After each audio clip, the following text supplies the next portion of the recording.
주일 예배 가운데 오신 여러분들을 환영합니다. 우리 이 자리에 우리와 함께 계시고 또 우리 각자의 처속 가운데 우리가 있는 곳에 우리 함께 하시는 그 성령님을 의지하시면서 시간 주님을 바라보며 찬양하며 나아가시겠습니다.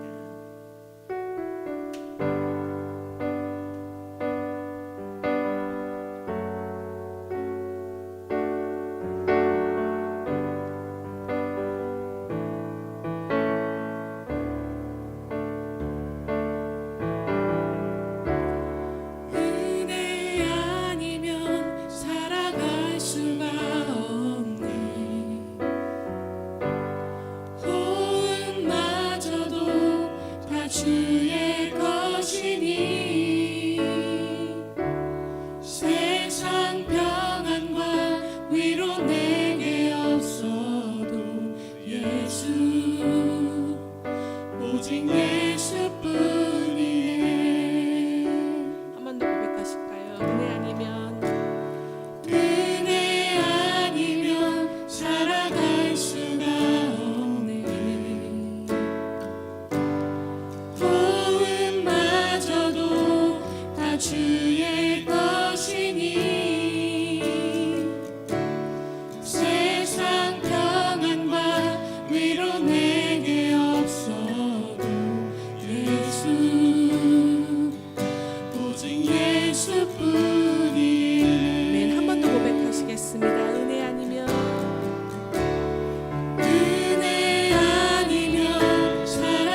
지난주에도 기도드렸지만 우리 돌봄의 사각지대에 있는 아이들을 위해서 특별히 좀 더 기도했으면 좋겠다는 마음이 들었어요. 그래서 지금 이 코로나 사태의 장기화로 인해서 제가 그런 기사를 봤어요.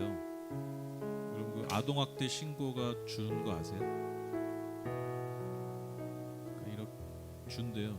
왜 주는 줄 아세요? 아동학대가 주는 게 아니라 부모가 집에 있어서 신고를 못한대요. 그러니까 아동학대 신고가 대부분 많은 부분이 선생님이나 그 주변에 있는 사람들에 의해서 신고가 된대요. 근데 오히려 집에 있으니까 어떻게 보면 더 학대를 당할 일이 많은데 신고는 수는 적게 되는 그런 현상이 있다고 합니다. 보이지 않는 곳에서 물론 뭐 TV에는 어린이집 선생이 아이를 때리고 뭐 학생 뭐 선생이 아이들을 구타하는데 여러분 아시죠? 그 극히 일부분이고 사실 대부분의 아동학대는 청소년 학대는 80~90%가 부모에 의해서 일어납니다. 그래서 오히려 이런 시절이 더 지옥 같은 아이들이 있습니다. 또 학습 어떤 능력의 차이들이 더 벌어지게 되고 그렇기 때문에 그 아이들이 나중에 자라서 지금 겪고 있는 그런 환경의 어떤 어려움을 극복할 수 있는 기회가 더 없어지는 거예요. 이해되시죠? 그래서 참 더 힘들고 어려운 처지에 있는 아이들에게 더 잔인한 시절이 사실 이게 코로나입니다. 이 시절만이 아니라 장차 앞으로에 있어서도 더 그럴 가능성이 많이 있습니다. 그래서 우리가 좀 그런 마음을 좀 품고 함께 좀 기도해 주셨으면 좋겠어요. 사각지대에 있는 아이들, 그 아이들의 오늘의 삶과 또 내일의 삶을 위해서 우리가 함께 좀 가슴 아파하면서 기도해 주셨으면 좋겠고요. 그리고 돌아오는 주 중에 이제 추석 명절 있지 않습니까? 좀 그런 기도가 되더라고요. 하나님 이번 추석 명절이 뭐 예전보다는 이동의 자유도 좀 덜하고 또 마음의 거리가 더 있을 수 있지만 하나님 우리가 서로가 정말 힘이 되고 위로가 되는 그런 시간으로 이 시간들을 보낼 수 있게 해달라고 서로에게 위로 힘을 나누는 시간, 특별히 또 하나님이 우리에게 주시는 쉼과 위로가 있는 시간들이 될 수 있게 또 우리가 다시 좀 회복되는 그런 시간이 될 수 있도록 여러분 함께 좀 기도해 주셨으면 좋겠습니다. 이 두 가지 기도 제목을 놓고 우리 함께 기도하겠습니다. 하나님 감사합니다. 오늘도 우리 안에 오늘 대표 기도는요 손영임 집사님께서 보내주셨습니다. 제가 대신해서 고백하도록 하겠습니다. 기도하겠습니다. 어제도 오늘도 그리고 불완전한 내일까지도 우리를 늘 지켜주시는 우리 주 하나님 진심으로 감사드립니다. 지금까지 코로나로 인해서 정신없이 지내온 것 같습니다. 맑고 청명한 하늘을 올려다보면 주님의 생각하시고 이루고자 하시는 게 무엇인가 다시 한번 생각하게 됩니다. 우리 주 하나님, 지금 전 세계는 아주 힘든 가운데 살고 있습니다. 또 주님을 사랑한다는 이유만으로 배척하고 비판합니다. 두렵고 무섭습니다. 이대로 주님을 놓을까봐 두렵습니다. 그러나 아버지 하나님, 저희를 불쌍히 여기시어 어서 빨리 우리가 주 하나님을 찬양하고 모여서 주님의 사랑을 나누고 싶습니다. 주님의 성전이 우리 교회와 성도님들 또한 여러 가지 이유로 그 어느 때보다 힘든 가운데 있습니다. 그 모든 것을 다 아시는 주님께서 저희를 지켜 주시옵소서. 저희를 불쌍히 여겨 주시옵소서. 맑고 파란 하늘을 바라보며 다시 한번 주님의 깊은 사랑을 성도님들과 나눌 수 있는 한 주 되게 하여 주시옵소서.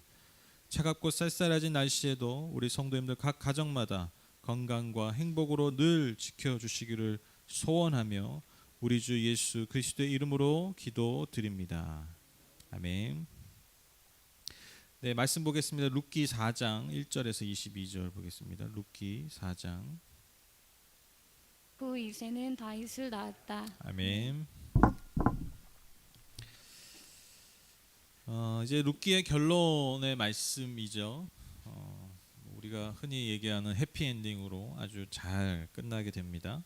그런데 이 해피엔딩이 단지 그냥 행복하게 살았더라 이런 결론이 아니죠. 그러니까 그 행복하게 둘이 살았더라 그 얘기를 하고 싶어서 이 룻기의 이야기가 기록된 것이 아닙니다. 이 결론에 굉장히 중요한 이 룻기의 저술 의도가 있습니다. 오늘 그것을 살펴보면서 오늘 저와 여러분에게 주시는 하나님의 말씀 듣고자 원합니다.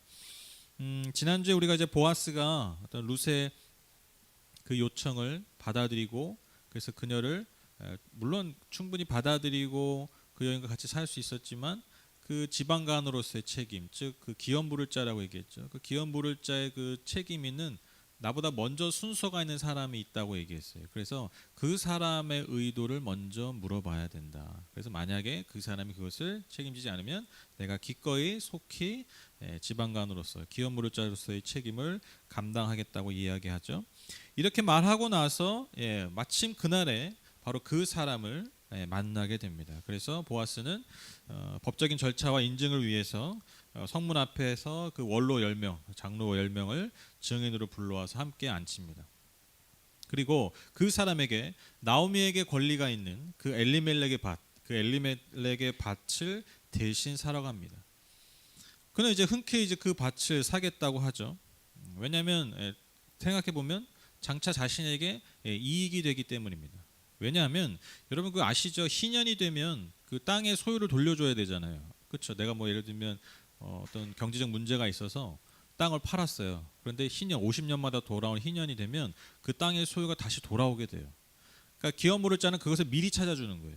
그리고 다른 지파나 이방인에게 그 땅의 소유가 넘어가지 않도록 지방 간에 그 기업 물을 자가 그 책임을 감당하는 거죠.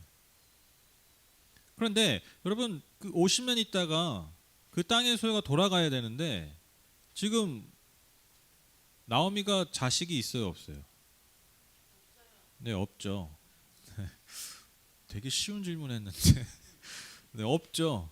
그리고 이대로 가다가는 이방 여인인 룻에게 후손이 생길 일도 거의 없다고 봐야죠. 그렇죠? 이방 여인과 결혼할 일이 거의 없습니다. 그리고 이방 여인에게 설령 결혼을 했다 해도 이방 여인에게 그 소유권이 돌아갈 가능성이 없어요. 그러니까 여러분 내가 지금 지방간으로서 그 밭을 사줬어요. 그러면 결국 나중에 누구 소유가 되는 거예요? 그 사람의 소유가 되는 것이죠. 그러니까 그래 내가 살게. 내가 그 밭을 살게. 그렇게 반응했다라는 것이죠. 그런데 보아스가 여기에서 한 걸음 더 나아가서 어떻게 얘기합니까? 그 후손의 아내인 룻도 아내로 맞아들여라. 수혼의 책임까지 이야기합니다. 왜냐? 그렇게 해야만 그가 산 그 밭이, 그 재산이, 그 하나님이 주신 유산이 그 자손에게 계속해서 이어지기 때문이라는 거죠. 여러분 이게 쉬운 말이 아닌 거 아시죠? 그렇죠? 그러니까 내 돈 내서 다른 사람의 재산권을 지켜주는 거예요. 결코 쉬운 게 아니니까 결혼을 하면 그런 일이 벌어지는 거예요. 밭만 사면 딱 계산기 두들겨 보면 이게 나중에 우리 가문의 재산이 될 가능성이 매우 높아요. 그러니까 투자하는 거죠. 그런데 내가 수혼의 책임까지 지면 이건 뭐 빼도 박도 없이 다시 그냥 엘리멜렉 가문의 소유가 되는 거예요. 다 그렇게 돌아가게 되는 거예요. 아니 내가 내 돈 내가지고 다른 사람의 재산을 지켜줄 이유가 없잖아요. 그렇죠? 그러니까 수혼의 책임이 거기 있는 거죠. 한 여인을 그냥 뭐 아름다운 여인을 그 아내로 맞아 이 수준이 아니에요. 그러니까 여러분 어떻게 합니까? 이 사람이 먼저 책임 있는 이 사람이 당연히 그것을 거절하죠. 왜? 아주 적나라하게 얘기해요. 그러면 나한테 손해다. 내가 손해 볼 일을 할 수 없다. 보아스의 제안을 단칼에 거절하게 됩니다. 그래서 여러분 제가 계속 말씀드렸지만 여러분 보아스는요 단지 그냥 율법에 기록되어 있는 그 기업 물을 자의 그 율법적 조항만을 지킨 게 아니에요.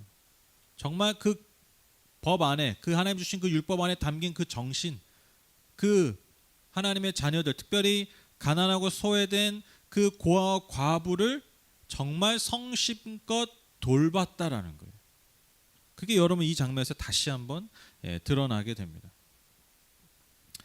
그래서 이제 보아스가 이제 내가 그러면 이제 책임을 지겠다 그렇게 이제 선언하게 되죠. 그러니까 이제 사람들이 보아스와 그 집안을 축복합니다. 얼마나 참 대단한 거예요, 그렇죠? 누가 봐도 축복받을 만한 모습인 것이죠.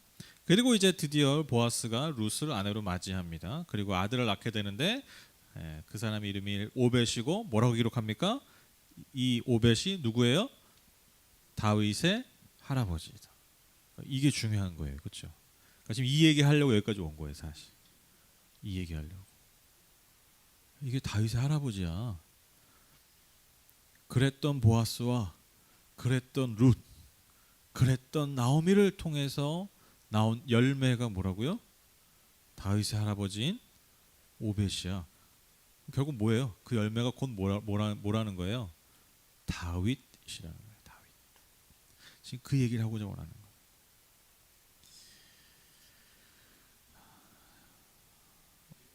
보아스와 룻 사이에서 오벳이 태어나니까요. 이제 이웃 여인들이 나오미에게 나와서 말합니다. 14, 15절 보시면 그러자 이웃 여인들이 나오미에게 말하였다. 주님께 찬양을 드립니다. 주님께서는 오늘 이 집에 자손을 주셔서 대가 끊어지지 않게 하셨습니다. 그의 이름이 이스라엘에서 늘 기려지기를 바랍니다. 시어머니를 사랑하는 며느리, 아들 7보다도 더 나은 며느리가 아기를 낳아주었으니 그 아기가 그대에게 생기를 되찾아 줄 것이며 늙음하게 그대를 돌보아 줄 것입니다. 참 이런 표현이 쉽지 않은데 당시 사회에서 아들 7보다 더 나은 딸도 아니에요. 며느리예요, 며느리.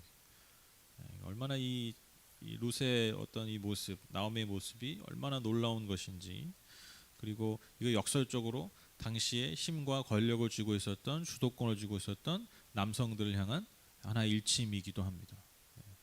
그렇죠? 하나님은 힘 있는 자들을 통해서 일하시는 것이 아니라 이토록 힘 없는 자들을 통해서 역사하시는 분임을 이 축복의 고백을 통해서 우리가 다시 한번 보게 됩니다.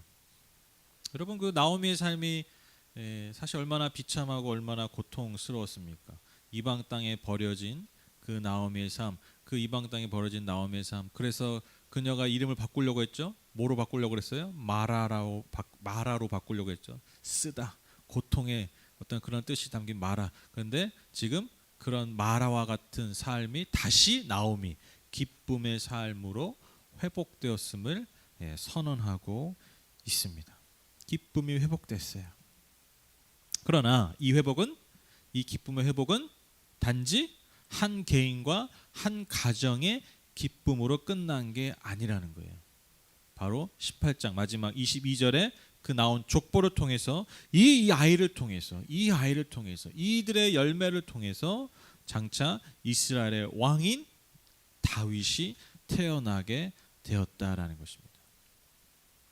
그래서 여러분, 룻기는요, 이게 이 내용도 내용이지만 그 위치상 굉장히 중요한 책이에요. 왜냐하면 사사 시대, 그 정말 인간의 뜻과 인간의 마음대로 살았던, 하나님의 뜻을 벗어나서 자기의 소견에 옳은 대로 살았던 그 시절의 한계, 그래서 정말 하나님이 원하시고 하나님이 기뻐하시는 사람의 다스림을 받지 못해서 그래서 더 제각기 갈 길로 가고 있었던 그 사사 시대의 한계를 극복하는 왕정 시대를 기대하게 하는 거예요.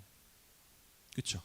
그리고 한 걸음 더 나아가서 하나님께서 장차 세우실 나라가 어떠한 모습이어야 하는지 보여주는 책이에요. 그리고 장차 세워질 그 나라에 세워질 왕이 어떠한 왕이어야 되는지 보여주는 책이 룻기입니다. 그러니까 이 룻기 다음에 바로 뭐예요? 사무엘상하잖아요. 그걸 지금 보여주고 있는 거예요. 그래서 여러분, 장차 세워질 이스라엘, 하나님의 나라는 어떤 나라야 됩니까? 이제 다 외우셨죠? 여러분, 히브리 아는 거 뭐 있으세요? 그럼 뭐 얘기하실 거예요? 오 마이 갓. 히브리 아는 거 뭐 있으세요? 그러면 와, 너무 많이 얘기했는데 헤세드. 네네, 헤세드. 네. 제가 이거 편집해 드릴게요. 자, 여러분, 히브리어 하면 생각나는 나라가 뭐 있으세요? 네, 헤세드. 와, 역시 대단하시네. 역시 네. 여러분 다 이미 아셨죠? 네. 헤세드. 그러니까 헤세드가 충만한 나라. 그러니까 지금 나오미와 룻의 관계에서, 또한 보아스와의 관계에서 지금 계속해서 뭐가 보여주고 있는 거예요? 하나님의 헤세드가 보여주는 거예요.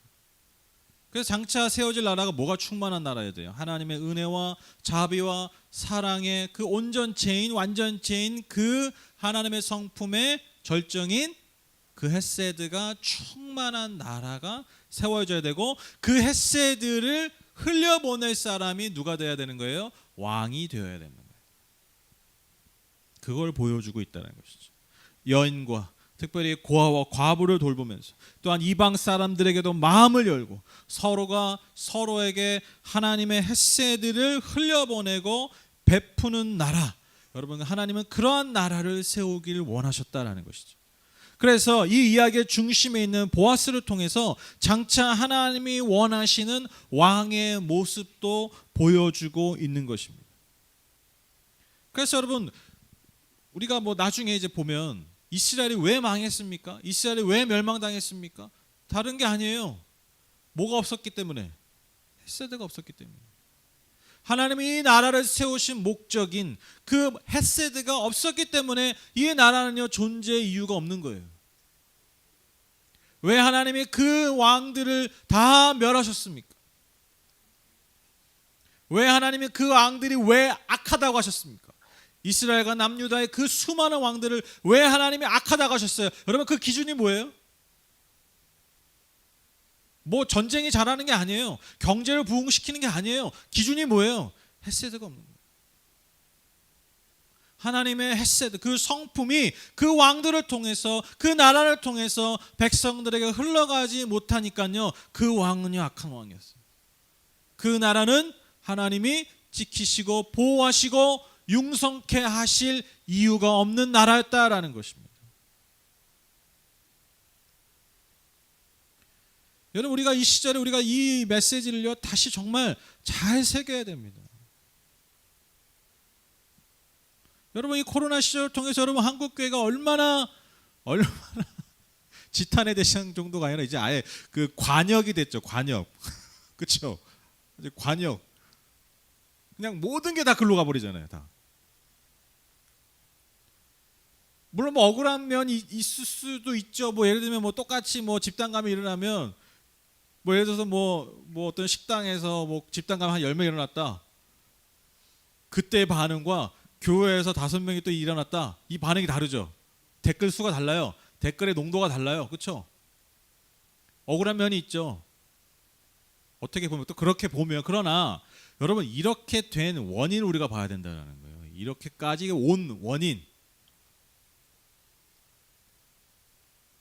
제가 그 잘 졸아요. 잘 졸거든요. 그래서 이렇게 자꾸 뭐 이렇게 예전에 선교 갔을 때 선교사님 말씀하시니 몇 번 이렇게 자꾸 좋은 거야. 그러니까 이제 찍힌 거야 나름. 자꾸 좋은.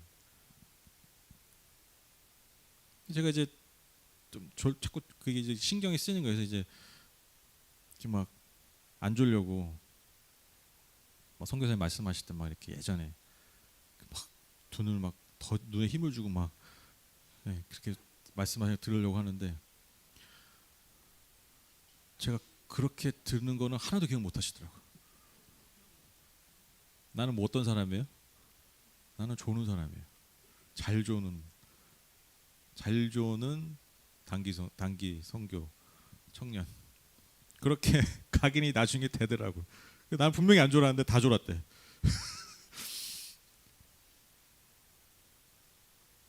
이 뭐예요?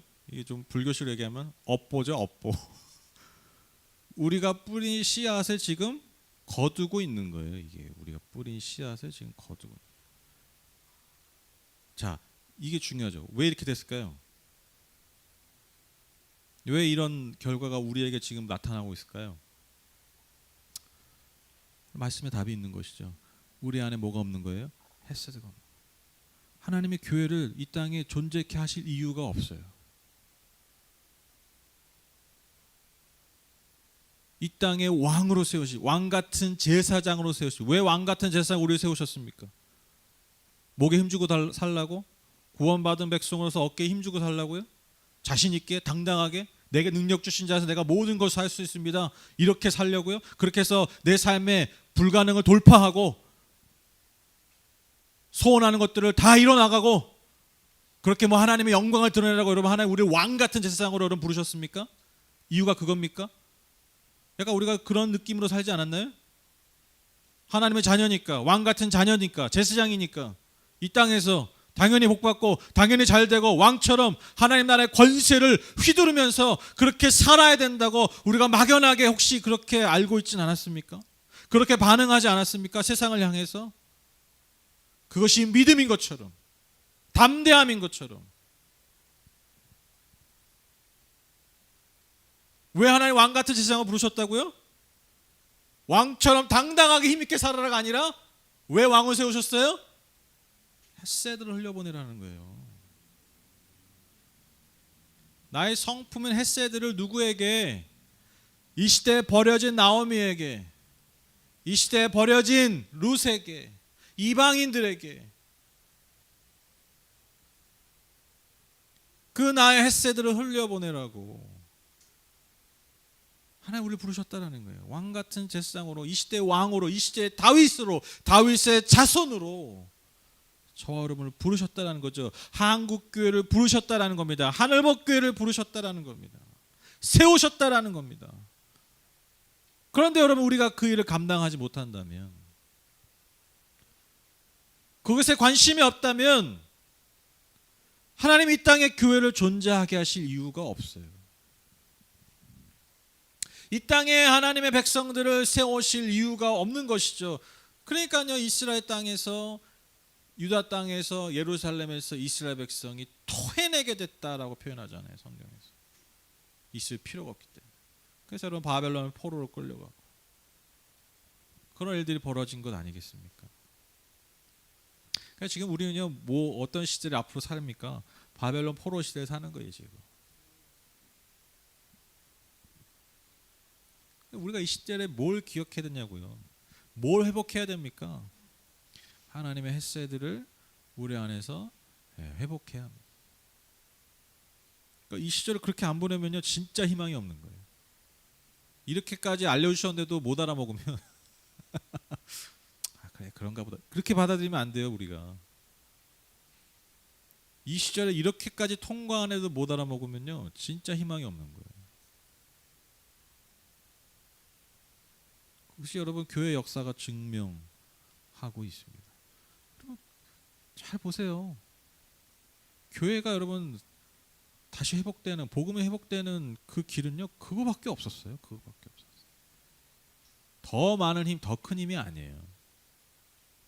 그러니까 지금 헛바지나는 거예요. 야, 교회가 지금 세상의 지탄에 대해서 안 되겠다. 우리가 힘을 가지자. 그래서 기독교 정당 만들고 법을 바꾸려고 하고, 그렇죠? 법을 막으려고 하고. 거꾸로 하는 거예요. 거꾸로. 무슨 말인지 아시죠? 지금 뭐 어떤 교회는 뭐 여기 뭐 계산 삼거리에 있는 무슨 큰 교회에서 무슨 뭐 차별 금지법을 막아야 된다. 뭐 현수 막 제일 크게. 그거 몇십만 원 할 텐데 현수막만 해도. 그 교회 뭐 아주 엄청 크게. 뭐라고 뭐 차별금지법 그걸 뭐 옳고 그름을 떠나서 여러분 일단 첫 번째로 여러분 우리는요 세상의 법을 막을 힘이 없어요. 그렇죠? 세상에 우리가 막는다고 지들이 뭐 자기들이 살고 싶다 안 삽니까? 우리가 뭐 기독교 국가입니까? 아니죠. 그렇죠? 그래 거기에 뭐 반대할 수도 있어요. 그런데 여러분 그걸 막기 위해서 우리가 힘을 가지려고 하면 안 돼요.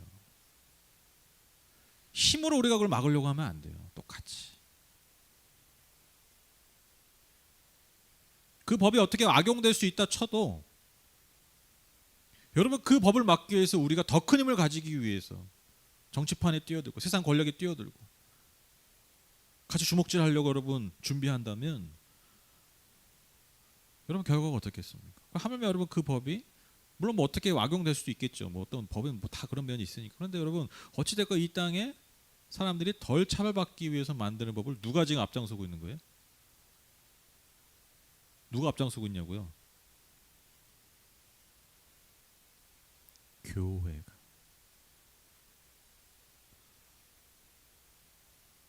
이게 매치가 잘 안 되지 않으세요? 그렇죠.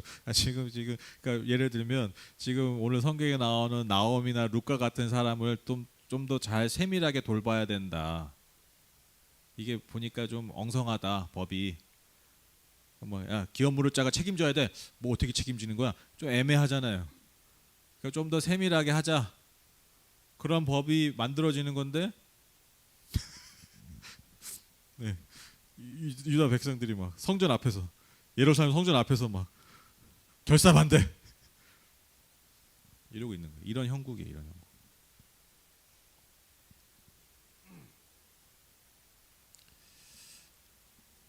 여러분 근데요 우리가 기억하셔야 될 게 뭐냐면 하나님의 나라는요 정말 하나님의 나라는요 그렇게 힘 있는 자들을 통해서 세워지는 나라가 아니라는 것입니다. 여러분 사무엘상, 사무엘하 하나님의 세우신 왕이 등장하는 그 이야기 전에 어떤 이들의 이야기입니까? 세상에서 가장 약하고 세상에서 가장 보잘것없는 그러한 사람들의 이야기로 그 나라가 시작됩니다. 힘센 이들이 세워가는 나라가 여러분 하나님의 나라가 아니라는 거예요. 이처럼 연약한 이들이 그러나 그 마음의 중심에 연약하지만 그 마음의 중심에 하나님을 의지하고 하나님을 신뢰하는 이들을 통해서 여러분 하나님의 나라는 이루어져 가고 세워져 감을 루키는 우리에게 분명하게 보여주고 있습니다. 근데 여러분 잘 보시면요 그냥 객관적으로 보면요 그냥 연약하고 별 볼 일 없는 인간들의 이야기예요. 별 볼 일 없는 당시의 사람들이 별로 주목하지 않고 여러분 당시의 사람들이 여러분 별로 중요하게 생각하지 않는 그랬던 삶들이에요. 그 당시 사람들이 너무나 하찮게 여겼던 사람들의 이야기예요. 그러나 여러분 놀라운 게 무엇입니까? 놀라운 게 뭐예요? 여러분 이 여인들이 룻과 보아스가 나오미가 여러분 무슨 뭐 장차 하나님의 나라를 이루기 위해서 이런 일을 한 겁니까? 내가 모압 땅에서 하나님의 나라를 세울 거야. 하나님 기뻐하신 일들을 할 거야. 여러분 나오미가 그런 마음을 품고 이스라엘로 돌아갔습니까? 룻이 그런 마음으로 내가 이방 여인으로서 하나님 나라의 획을 그을 거야. 위대한 자손을 낳을 거야. 가문을 일으킬 거야. 여러분 그러한 마음으로 여러분 나오미를 섬겼습니까? 그러한 마음으로 단장을 하고 보아스 곁에 누웠겠습니까? 보아스가 그 여인들에게 자비를 베풀 때 내가 장차 큰 그림, 이 나라의 큰 그림을 그리기 위해서 이 여인들에게 자비를 베풀 거야. 여러분 무슨 이런 거창한 생각으로 거창한 의도를 가지고 여러분 보아스가 룻을 돌봤겠습니까? 그냥 산 거예요. 그냥 하루하루 버텨낸 거예요. 이렇게 하지 않으면 내일 살 수 없으니까 오늘 나한테 주어진 것에서 그냥 최선을 다해서 하루하루 버틴 거예요. 그렇죠? 거창한 의도를 가지지 않고 무슨 뭐 하나님 나라의 목적 어쩌고 저쩌고 한 것도 아니고 핫세드를 이루고 여러분 이런 거 한 거 아니에요. 그냥 주어진 삶의 환경, 주어진 삶의 자리에서 여러분 그냥 산 거예요. 그러나 다른 게 있었죠. 뭘 붙들었습니까? 그 자리에서 한 줄기 하나님의 빛, 하나님의 은혜, 하나님의 햇새들을 붙들었다는 것 여러분 이거밖에 없어요.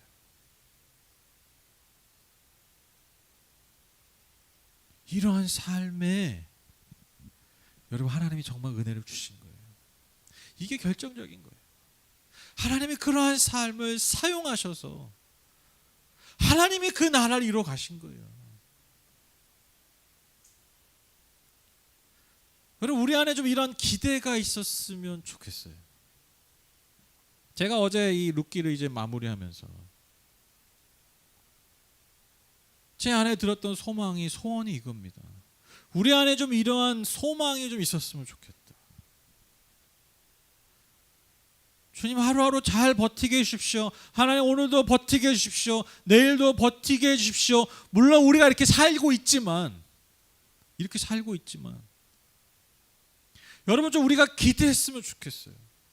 이렇게 버티는 하루하루의 삶을 주께서 사용하셔서 장차 우리가 기대하지도 못했던 열매를 그분의 나라를 이루실 것을 우리가 기대하셨으면 좋겠어요. 아멘. 아니 여러분 기대하는 거 돈 안 들어가잖아요. 그렇죠? 뭐 기대값이 있습니까? 기대하는데 뭐 지불해야 돼요? 아니 당연히 여러분 뭐 하루하루 나한테 날라오는 고지선이 하루하루 나한테 다가오는 일상의 현실이니 여러분 재정적 상황이니 여러분 그 모든 것들이 바로바로 나한테 현실이니까요. 바로바로 내가 그 현실에 반응할 수밖에 없잖아요. 그러니까 하루하루 여러분 버티는 게요. 그것만 해도 대단한 거잖아요. 그렇죠? 하루하루 버티는 것만으로도 여러분 우리가 하루가 모자르잖아요. 그렇죠? 하루하루 버티는 것만으로도 여러분 내 감정을 다 소모하잖아요. 내 에너지를 다 소모하잖아요. 그렇게 살 수밖에 없지만 그러나 여러분 그 삶의 그 쳇바퀴에서 그럼에도 우리가 믿음으로 기대할 수 있잖아요. 하나님 이 시절이 내가 그냥 단지 과거를 돌이켜 볼 때 내 삶의 그 시계 바늘에서 버려진 확 빠져버린 시간이 아니라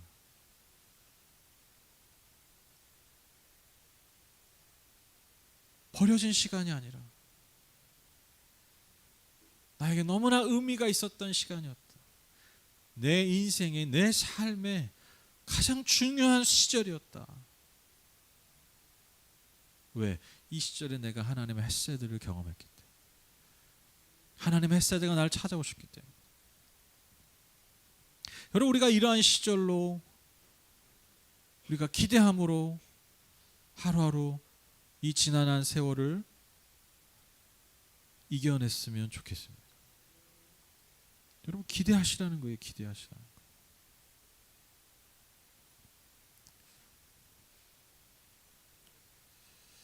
그 예술 작품 중에 그 제가 아는 그 예술가 분이 한 분 계신데 그분이 그런 얘기 하시더라고요. 저기 노 목사님 그 예술 작품이 별거 아니에요. 재료가 비싸고 근데 재료가 비싸고 재료를 많이 쓰면 된대.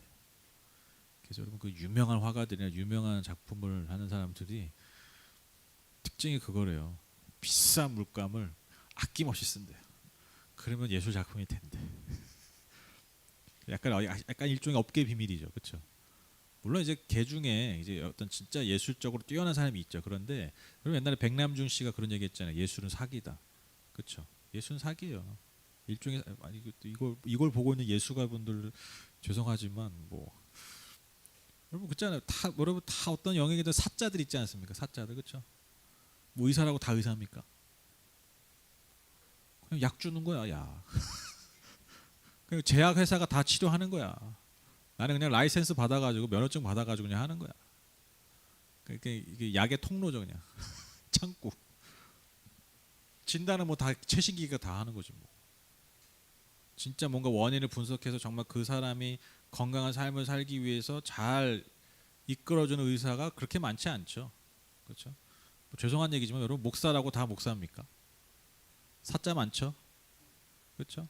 똑같아요. 여러분 예술가도 똑같아요. 그냥 예술가 옛날에야 예술가들이 돈 없는 사람들이 많지만 요즘은 예술가들은요 돈 없으면 예술 못해요. 돈 많은 사람들이 예술하죠, 예술하죠, 그렇죠?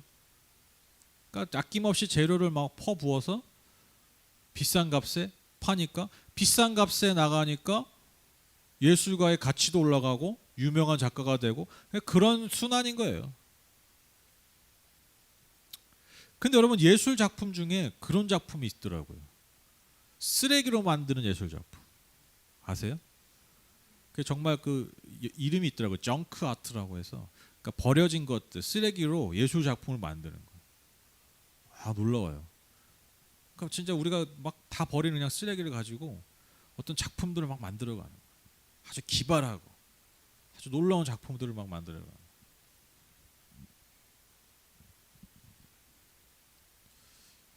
저는요 이게 진짜 예술 같아요. 이게 진짜 예술.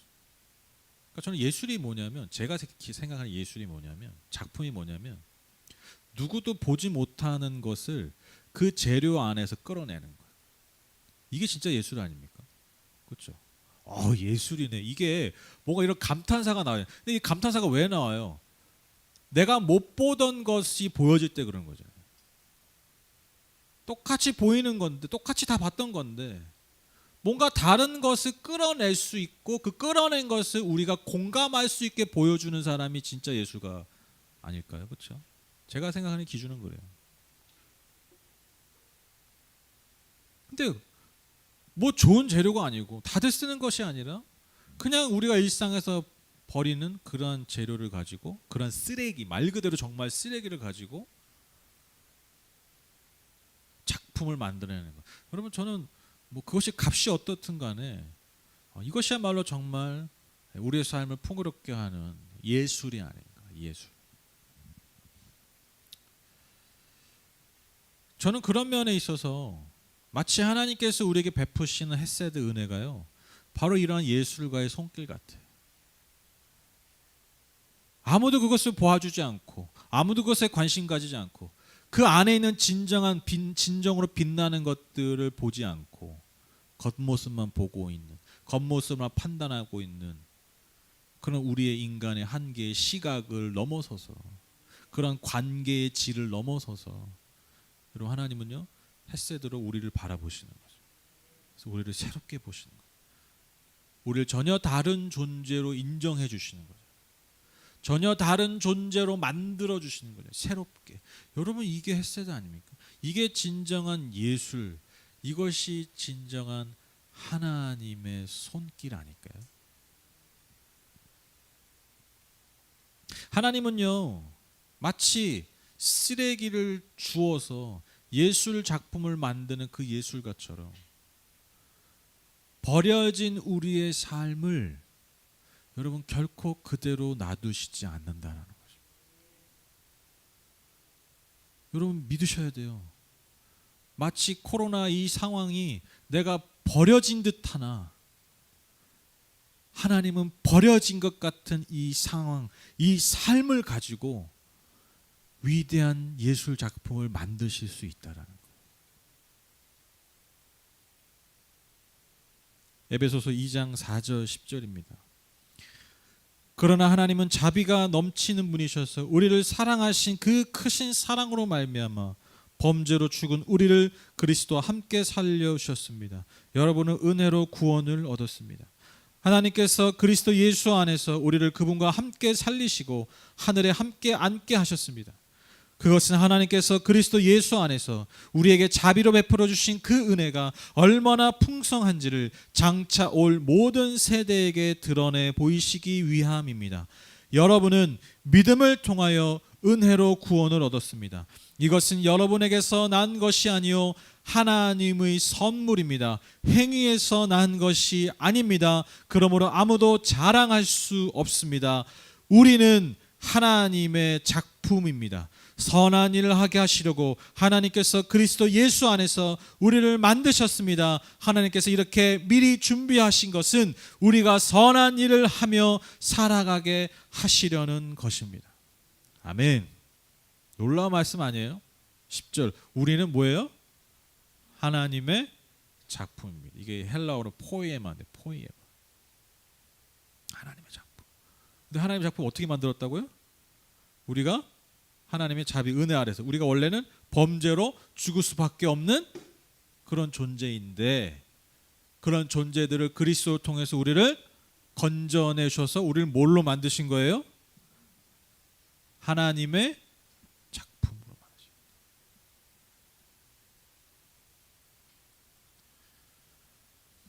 거예요. 이거 좀 적어 가세요. 에베소서 2장 4절 10절. 너무 놀라운 말씀 같아요. 정말 이 시절에 우리에게 너무나 필요한 말씀이 아니에요. 여러분 이 시절을 저는 믿습니다. 저 여러분을 작품으로 만드는 시간이 될 줄 믿습니다. 아멘. 버려진 우리의 삶을 다시 그분의 손에 드릴 때 주께서 우리의 삶을 장차 선한 일을 하고 하나님의 나라를 다시 새롭게 세워갈 그 하나님의 작품으로 사용하실 줄 믿습니다. 결론은 맺죠. 5주 동안 여러분과 함께 삶을 다시 일으키다라는 시리즈로 여러분과 말씀을 나눴습니다. 이 5주간의 이 여정의 결론이요, 이 메시지인 것 같아요. 삶은 내가 일으키는 게 아니라 하나님이 일으켜 주시는 거다. 저는요, 이 시절에 이것만 깨달아도요, 우리는 가장 중요한 것을 얻었다라고 믿어요. 여러분, 우리가 정말 깨달아야 됩니다. 특히 한국교회 모든 성도들이 깨달아야 됩니다. 우리가 세워진 줄 알았는데, 우리가 세운 줄 알았는데 아니에요. 그게 다 무너지고 있잖아요. 하나님이 세워주셨던 거예요. 그러면 여러분, 우리가 무너진 이 삶을 또한 어떻게 다시 일으킬 수 있습니까? 물론 우리가 수고해야 됩니다. 우리가 열심으로 주님 앞에 반응해야 합니다. 순종해야 됩니다. 그러나 그것이 우리가 일으켜 세워지는 원인이 아니에요. 조건이 아니에요. 그것을 뛰어넘는 하나님의 헤세드가 우리를 일으켜 주시는 거예요. 이 은혜가, 이 헤세드가 우리 모든 성도님들의 삶 가운데 충만하시기를, 가득하시기를 주님의 이름으로 축복합니다. 일으켜 주시는 은혜, 일으켜 주시는 은혜. 그 은혜가 저와 여러분의 삶에, 이 교회 안에 가득 넘쳐나기를 주님의 이름으로 축복합니다. 여러분, 버려진 나오미의 삶이 주님의 헤세드로 다시 일으켜졌어요. 버려졌던 나오미의 삶이 그분의 은혜로 다시 일으켜 세워진 것처럼 우리가 걷고 있는 이 한 걸음 한 걸음, 이 시절 우리가 살아내고 있는 이 하루하루의 삶을 주님께서 기억해 주셔서, 주님께서 받아주셔서 그 모든 것을 덮고도 남는 하나님의 은혜로 저와 여러분의 삶에 놀라운 역사, 놀라운 축복으로 더해 주실 줄 믿습니다. 그래서 여러분, 결코 여러분 이 시절을요, 버려진 시절로 기억하지 마세요. 버려진 시절로 기억하지 마시고 주님께서 일으켜 주신 세월로 기억하시는 저와 여러분 다 되시기를 주님의 이름으로 축복합니다. 아멘. 우리 같이 찬양하실까요?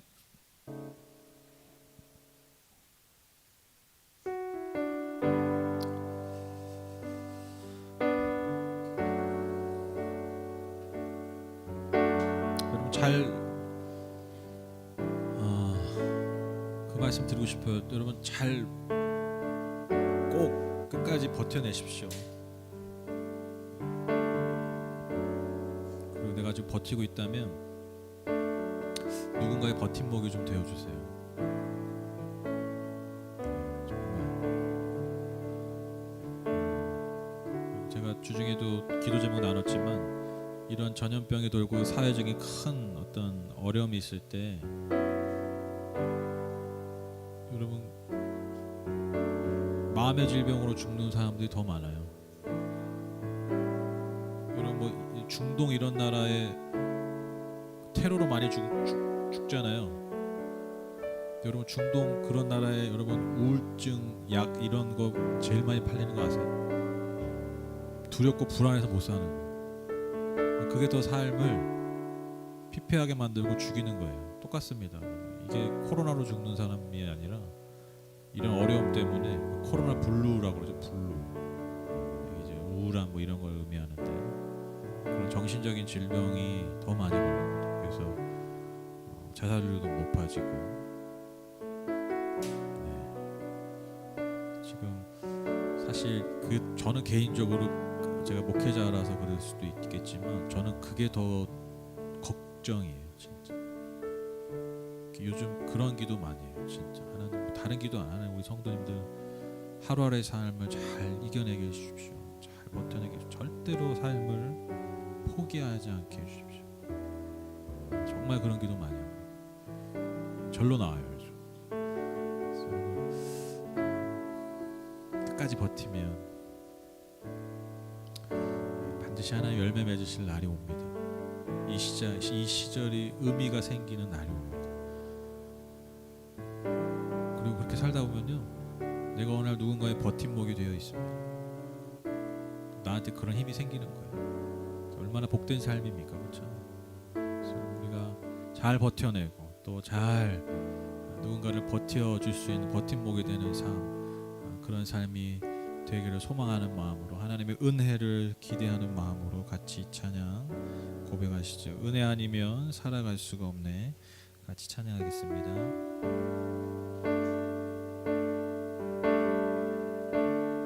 은혜 아니면,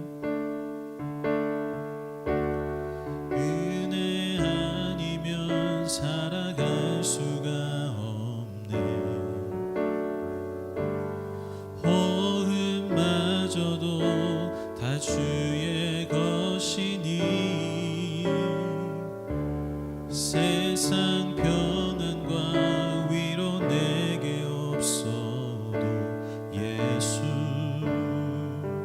오직 예수뿐이네. 은혜 아니면, 은혜 아니면 살아갈 수가 없네. 호흡마저도 다 주의 것이니 세상 평안과 위로 내게 없어도 예수, 오직 예수뿐이네. 그 신계획, 그 신계획 다 볼 수도 없고 작은 고난에 지쳐도 주께 묶인 나의 모든 삶 버티고 견디게 하시네. 그 신계획 다 볼 수도 없고, 그 신계획 다 볼 수도 없고 작은 고난에 지쳐도 주께 묶인 나의 모든 삶 버티고 견디게 하시네.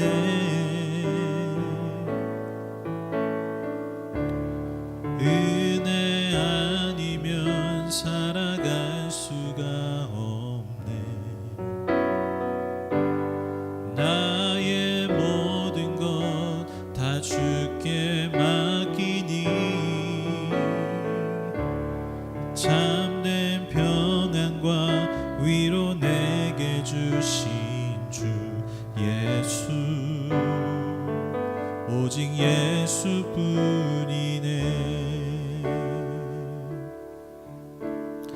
잠깐 잠시 기도하실까요? 하나님,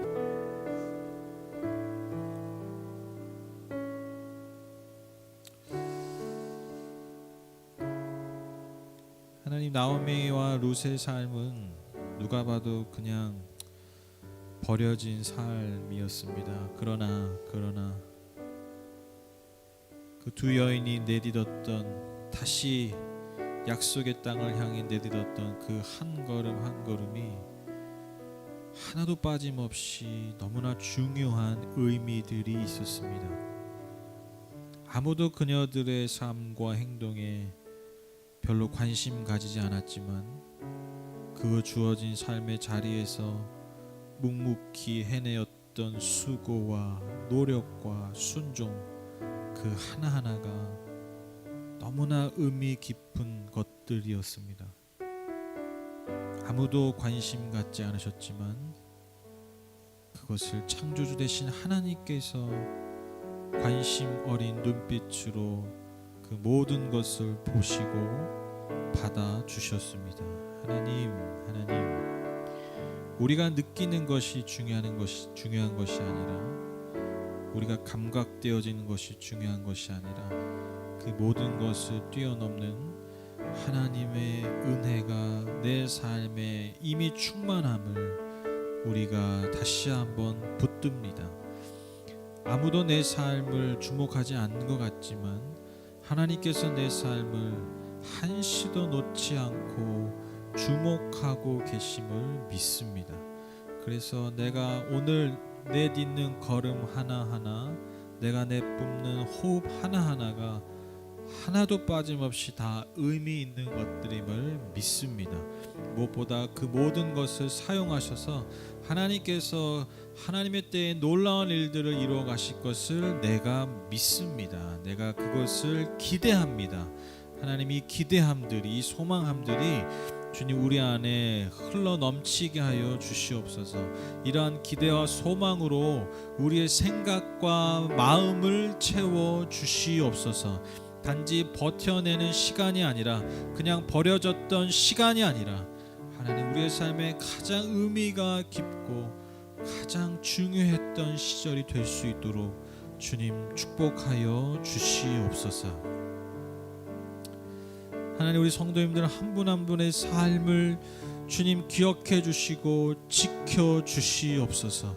잘 이겨내고 버텨낼 수 있도록 하나님 힘 주시옵소서. 위로하여 주시고 날마다 격려하여 주시옵소서.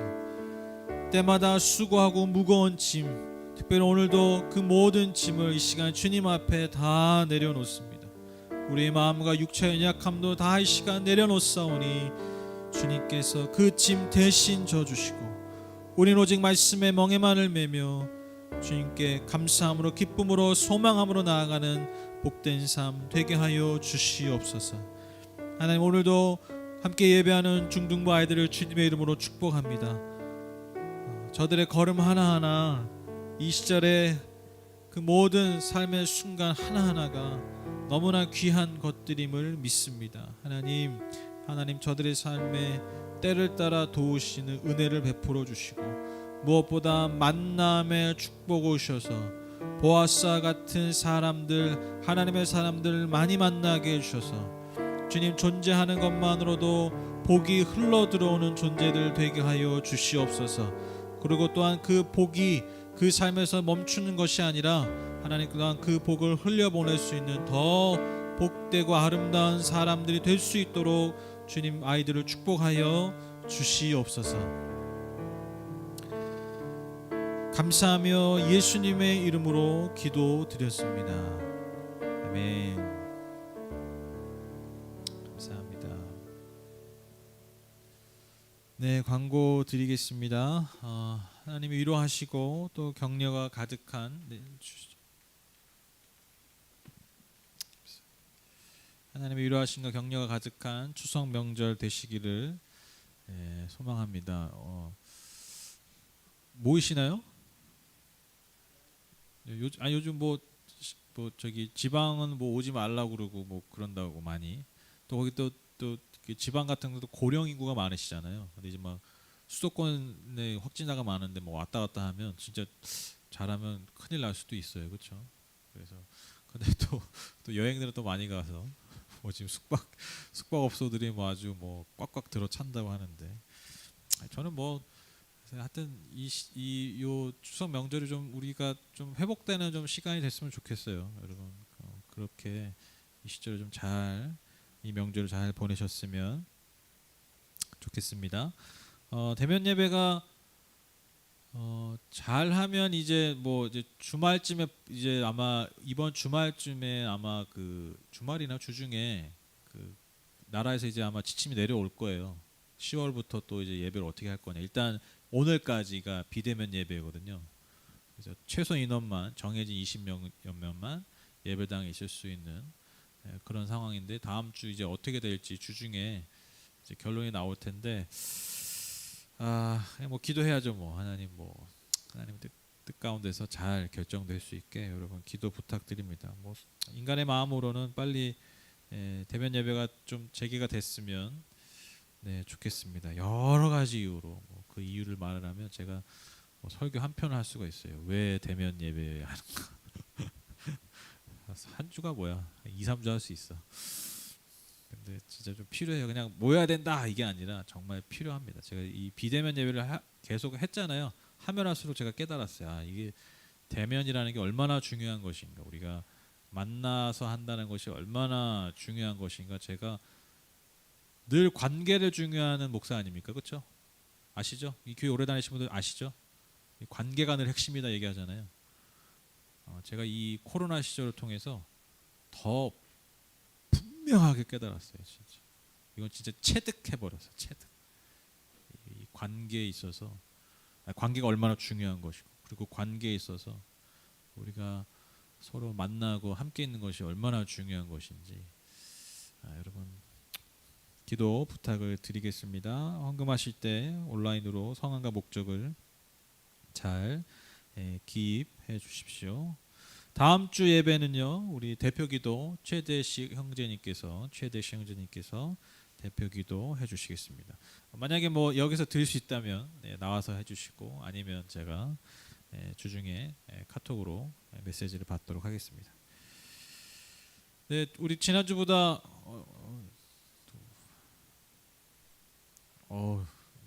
조금만 오면 이제 못 받겠네. 네, 여러분 이 자리에 와주셔서 너무 감사하다는 말씀 드리고요.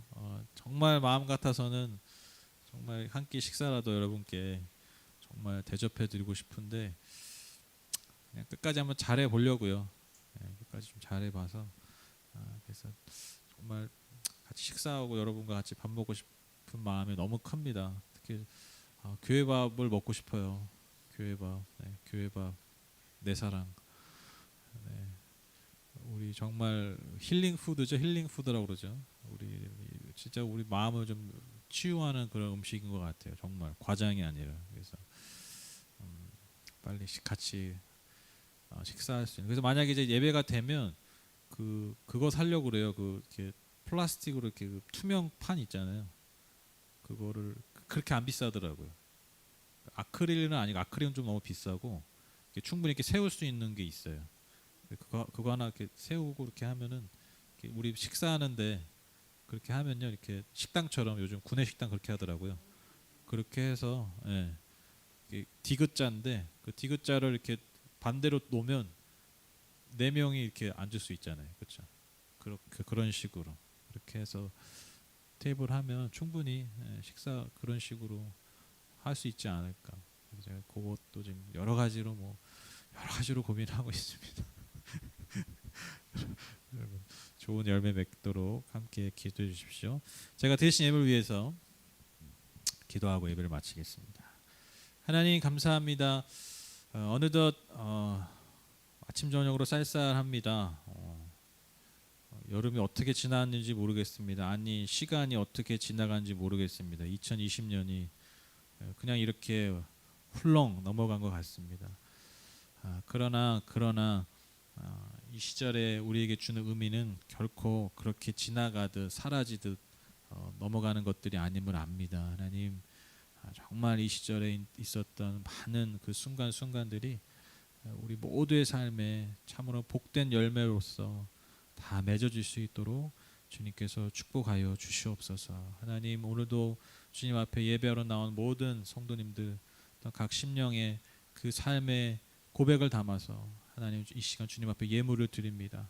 주님 그 드린 손길 또 예물 안에 담긴 그 삶, 그 눈물, 그 땀을 모두 다 흠양해 주셔서 주여 우리 모든 성도의 삶 가운데 삶의 모든 영역에 오직 주님만이 주실 수 있는 은혜와 복으로 넘치도록 채워 주시옵소서. 지금 우리 주 예수 그리스도의 무한하신 은혜와 하나님 아버지 울량하신 그 영원하신 사랑과 보혜사 성령님 우리와 늘 친밀히 교제하시고 우리와 동행해 주심이 이 시절에 하나님께서 일으켜 주시는 회복해 주시는 열매 맺게 하시는 놀라운 은혜와 복을 누리며 살아갈 우리 모든 성도님들의 삶 위에 그리고 함께 예배하는 모든 영혼들 위에 이제부터 영원토록 함께 하시기를 간절히 축원하옵나이다. 아멘.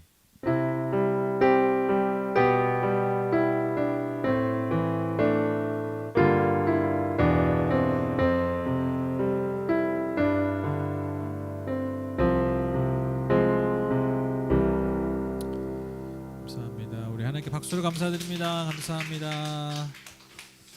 인터넷 예배 드리신 분들 감사합니다. 함께 인사 나눠주시고요. 네,